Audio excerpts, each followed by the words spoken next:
Hello students, आज हम करेंगे chapter 7 control and coordination.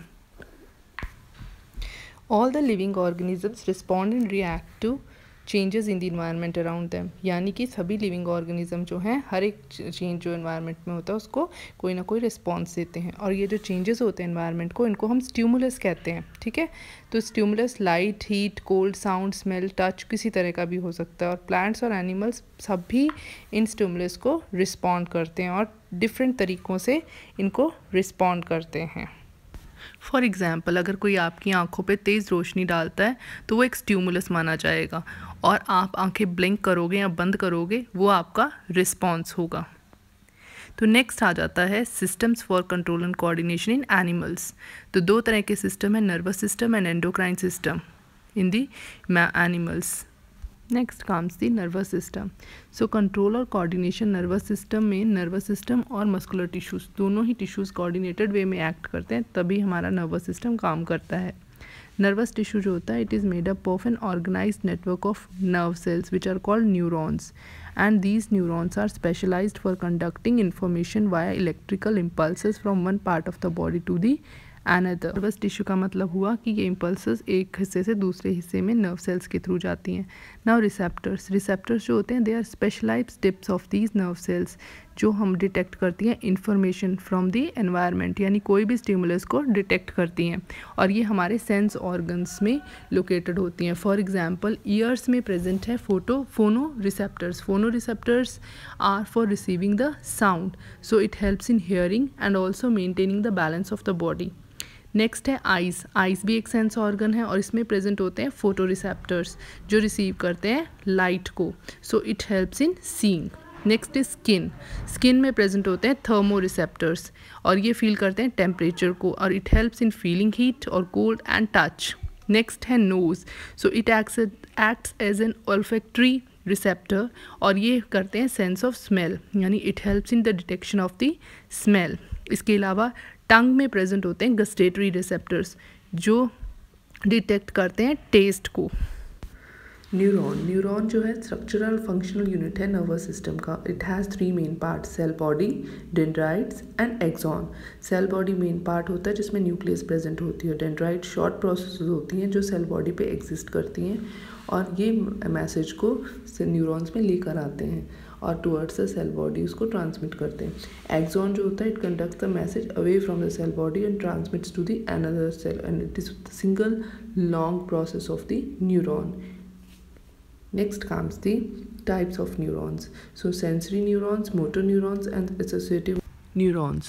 So sensory neurons are the neurons which receive signals from the sense organ. तो कोई भी sense organ से जो रिसीव करते हैं सिग्नल्स वो सेंसरी न्यूरॉन्स हैं। मोटर न्यूरॉन्स जो होते हैं, they send signals to a muscle, तो जो मसल्स में सिग्नल्स पहुँचा रहे हैं उनको मोटर न्यूरॉन्स कहेंगे। और एसोसिएशन और रिले न्यूरॉन्स जो होते हैं, these neurons relay the signals between sensory neuron and the motor neuron. Synapse होता है gap between the 2 nerves cells, तो इसमें एक के न्यूरॉन एंडिंग्स यानी नर्व एंडिंग्स और दूसरे के डेंड्राइट्स यहाँ पर मिलते हैं, उसको हम साइनेप्स बोलते हैं। So here electric signal is converted into chemical signals for inward onward transmission. तो यहाँ से ट्रांसमिशन होता है नर्व इम्पल्स का। और रिफ्लेक्स एक्शन जो होते हैं quick, sudden and immediate responses होते हैं बॉडी के टू अ स्टिमुलस, जैसे for example knee jerk, withdrawal of hand on touching hot object, या फिर स्नीजिंग के दौरान आंखों का बंद हो जाना, यॉनिंग, ये सारे रिफ्लेक्स एक्शन हैं, ये सभी ऑटोमेटिक होते हैं। तो इसको हम डायग्रामेटिकली समझते हैं रिफ्लेक्स आर्क के थ्रू। रिफ्लेक्स आर्क होता है pathway through which nerve impulses pass during the reflex action. For example, अगर हीट स्टिमुलस है तो स्किन के रिसेप्टर्स एक्टिवेट होकर स्पाइनल कॉर्ड में मैसेज भेजते हैं। स्पाइनल कॉर्ड जो होता है वो मसल्स को आगे मैसेज भेजता है, और मसल्स होते हैं जो हाथों के वो कॉन्ट्रैक्ट हो जाते हैं, जिसकी वजह से हमारा हाथ विड्रॉ हो जाता है और हम हॉट ऑब्जेक्ट को छूने से बच जाते हैं। तो ये सारा जो पाथ है from the stimulus till the response is the reflex arc. Now types of responses. तो types of responses voluntary, involuntary या रिफ्लेक्स एक्शन भी हो सकते हैं। Reflex action just now we have studied, so will study about the voluntary and involuntary.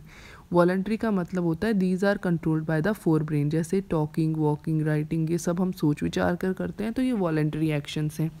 Involuntary actions जो होते हैं they are controlled by mid and hind brain. Example जैसे heartbeat, vomiting, respiration, ये हम सोच के नहीं करते तो ये इनवॉलेंट्री एक्शंस माने जाएंगे। इसके बाद नेक्स्ट टॉपिक है human nervous system. So human nervous system consists of two parts: central nervous system, which consists of brain and spinal cord, and peripheral nervous system, which consists of cranial nerves and spinal nerves. cranial nerves और spinal nerves जो हैं वो brain और spinal cord से arise होती हैं. Now we'll discuss the brain in the detail. So human brain is the main coordinating center of the body, and it has three major parts: forebrain, midbrain, and hindbrain.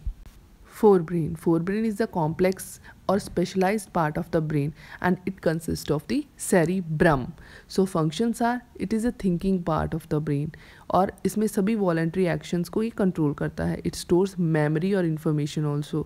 So receives sensory impulses from various parts of the body and integrate it. And center associated with hunger. तो कोई भी calculation है या intelligence है, that is concerned with the cerebrum part of our forebrain.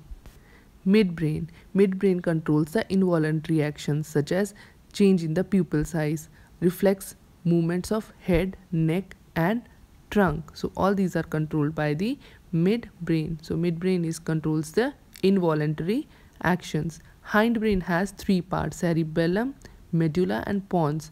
Cerebellum controls posture and balance, precisions of voluntary actions, example picking pen, cycling, all these are controlled by the cerebellum. Medulla controls involuntary actions, example blood pressure, salivation, vomiting, etc. And pons controls the involuntary actions like regulation of respiration. So mind it that the forebrain controls the voluntary action, rest all parts are involved in the controlling of involuntary actions. Next is the protection of the central nervous system. So the brain is protected by the three main layers: the bony skull, that is the cranium, the cerebral spinal fluid, which prevents its wear and tearing, and the meninges like durameter, arytenoid, and pyometer. So it causes the protection of the CNS from the external injuries.